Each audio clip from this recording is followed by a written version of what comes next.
You think luring big fish is hard?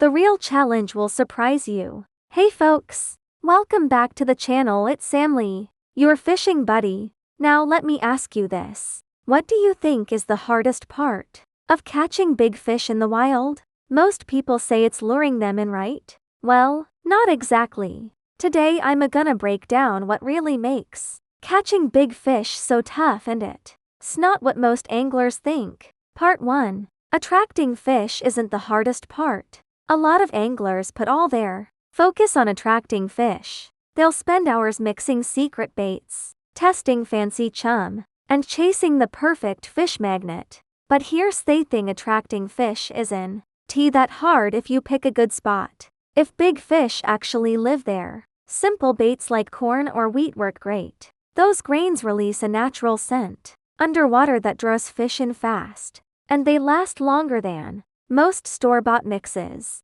So yeah, getting fish to show up is important, but that's not the real challenge. Part 2. The real challenge: getting big fish to bite. Here's the truth. Once the big fish show up, that's when things get tricky. Big wild fish didn't grow big by being dumb, they were cautious, sharp, and super sensitive. When they taste your bait, they don't just swallow it, they'll test it. They'll nibble, spit it out, take it again, what we call bait testing. And if they feel even any bit of tension from your line or sense something unnatural, they're gone, poof, back into the deep. Even if 10 big fish swim into your spot, you're lucky if 2 actually bite. That's why it's so frustrating when you see the fish. You know they're there, but they just won't take the bait. Part 3.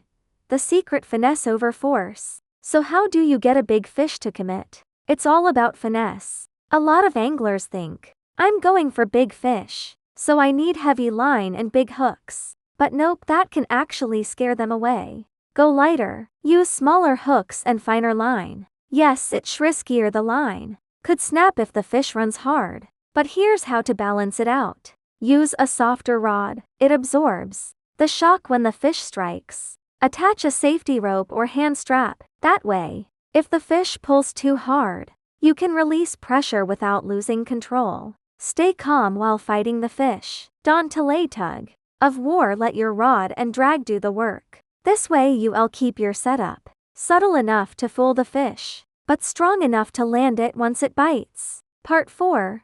Finding the balance. Catching big fish in the wild isn't about brute strength, it's about balance. You've gotta combine smart baiting, light gear, and patience. Sure, getting fish into your spot is one thing, but earning their trust enough to bite? That's the real art of wild fishing. So next time you're out there chasing that monster fish, remember, the hardest part isn't luring them, it's convincing them you're not a threat. Now I'm curious, what's the biggest challenge you faced when fishing for big ones? Drop your answer in the comments below. And hey, if you found this video helpful, don't forget to like, subscribe, and hit the bell so you won't miss the next fishing adventure. Tight lines, my friends, see you out on the water.